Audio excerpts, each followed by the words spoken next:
Welcome to Dr. Maitli's Music Therapy channel. இன்றைய பதிவிலையும் Therapeutic Music as an Astrological Remedy என்ற தலைப்பில் இன்னும் சில செய்திகளை நம்ம பகிர்ந்துக்கலாம்.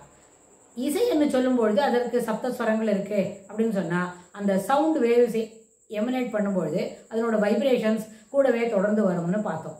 ஆனால் லைட் வரும்போது பிளானட்ஸ்க்கு எமினேட் பண்ணுறது ஒளி, அதாவது லைட் வேவ்ஸில் இருக்கிறதுன்னு சொன்னால் இட் கோஸ் பிட் ஃபாஸ்டர்.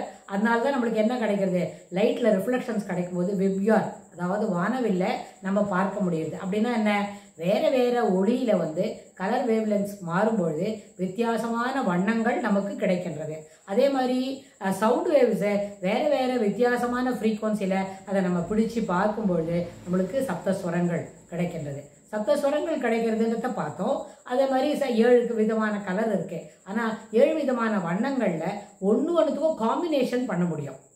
எத்தனை அளவில் ஒரு ரெட் எடுத்துட்டோம் நீங்கள், சிகப்பு கலர், சிவப்பு, பச்சை, மஞ்சள் அப்படின்னு சொன்னால் அந்த மஞ்சளோட எத்தனை பர்சன்டேஜ் க்ரீன் போகும், எத்தனை பர்சன்டேஜ் ப்ளூ வரும், அப்போ வேறு வேறு கலர் கிடைக்கும்னு சொன்னால் ஒரு அந்த கலரோட காம்பினேஷனில் நம்ம எழுதும்போது அதில் என்ன ஆகும்னா இன்ஃபினிட் நம்பர், ஒரு 2 லட்சம் கலர் 4 லட்சம் கலர் போல் நம்மளால் பண்ண முடியும். அதனால தான் காது கேட்குறத காட்டிலும் கண்ணால் பார்க்கும்போது ஒளிமயமானது, ஒளி வண்ணமயமானது, வண்ணம் விளக்குகளால் மேலும் மேலும் என்ன பண்ணுறது, அது சிறப்புகளை தரும் அப்படின்னு சொல்கிறோம்.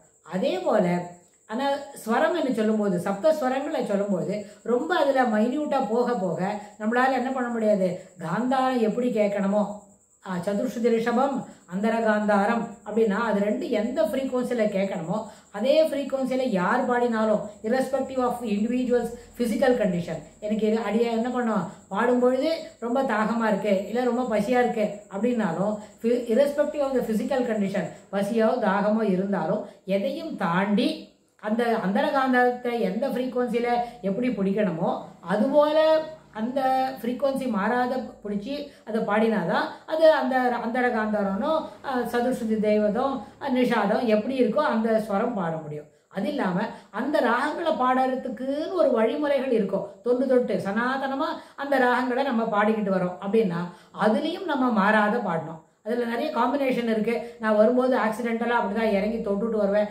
அப்படின்னு சொன்னால் அதெல்லாம் ஏற்புடையது அன்று. இசைக்கு அது ஒரு நாளும் என்ன பண்ண முடியாது, ஏற்றுக்கொள்ள முடியாது. நம்மளுக்கு ரொம்ப பசியாக இருக்குது, அதனால் சில ராகங்களை சில நிஷாதத்தை வித்தியாசமாக தான் நான் பாடுவேன் அப்படின்னா பர்சனல் விம்ஸ் அண்ட் ஃபேன்சிஸுக்கு அந்த ராகங்களோட பாடும்போது இஷ்டம் இல்லை. ஆனால் அது நம்மளுக்கு பாட முடியல, நம்மளுக்கு என்ன இன்றைக்கி ஃபிசிக்கல் கண்டிஷன் ரொம்ப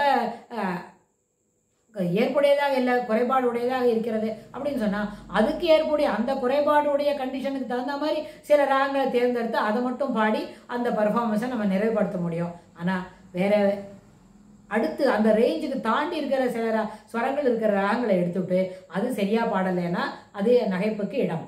அதனால இசை என்று சொல்லும்பொழுது அந்த 7 ஸ்வரங்களை மாத்தாத பாடணும். அந்த 7 ஆதார ஸ்ருதியில் இருக்க 22 நோட்டு ஸ்வரம் அதையும் மாத்தாவே இருக்கணும். சப்த ஸ்வரங்கள் சொன்னால் ஒன்றுத்துக்கு 2 இருக்கும் அப்படின்னா சட்ஜத்துக்கும் பஞ்சமத்துக்கும் மாறுதல் இல்லை. பாக்கி இருக்கிற ஒரு கிரகங்களுக்கும் ஒரு பிளானட்டுக்கும் ஒரு ஸ்வரம் இருக்குது.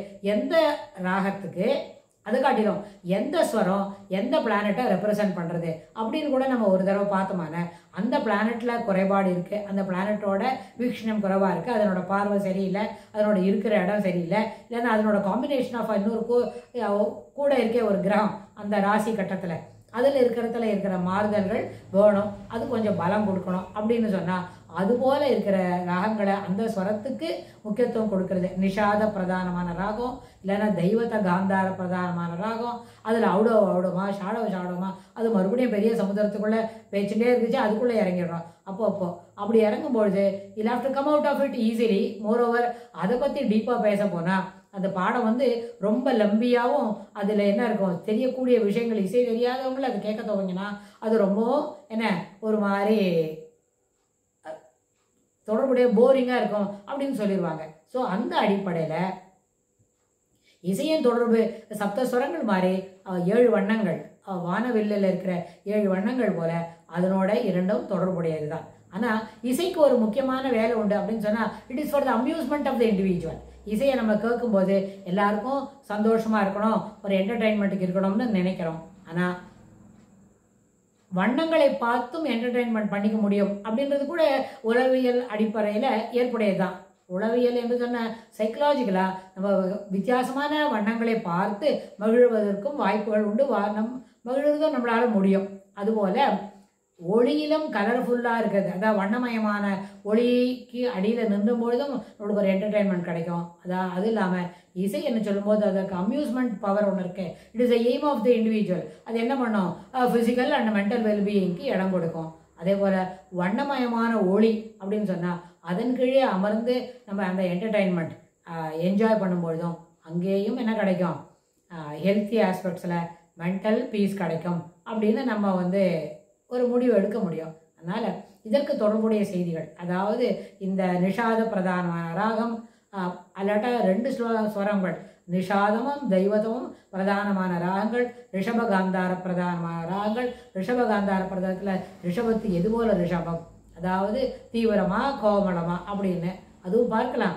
அதே மாதிரி இந்த ஒரு ஸ்வரமும் எந்த பிளானட்டுக்காக ரெப்ரசன்ட் பண்ணுறது, அந்த ஒரு பிளானட்டோட ஃப்ரீக்வன்சியும் இந்த ஸ்வரங்களோட ஃப்ரீக்வன்சியும் how it represents together, how it merges அப்படின்றத வரப்போகிற பகுதிகளில் பார்க்கலாம். தேங்க்ஸ் ஃபார் வாட்சிங்.